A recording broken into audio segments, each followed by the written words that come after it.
প্রার্থনা রবীন্দ্রনাথ ঠাকুর। চিত্ত যেথা ভয় শূন্য, উচ্চ যেথা শির, জ্ঞান যেথা মুক্ত, যেথা গৃহের প্রাচীর। আপন প্রাঙ্গণ তলে দিবস সর্বরি, বসুধারে রাখে নাই খণ্ড ক্ষুদ্র করি। যেথা বাক্য হৃদয়ের উৎসমুখ হতে উচ্ছ্বসিয়া ওঠে, যেথা নির্বারিত স্রোতে, দেশে দেশে দিশে দিশে কর্মধারা থায়, অজস্র সহস্রবিধ চরিতার্থতায়।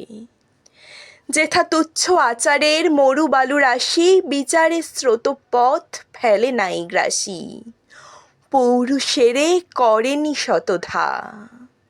নিত্য যেথা তুমি সর্বকর্ম চিন্তা আনন্দের নেতা, নিজ হস্তে নির্দয় আঘাত করি পিত, ভারতেরে সেই স্বর্গে কর জাগরিত।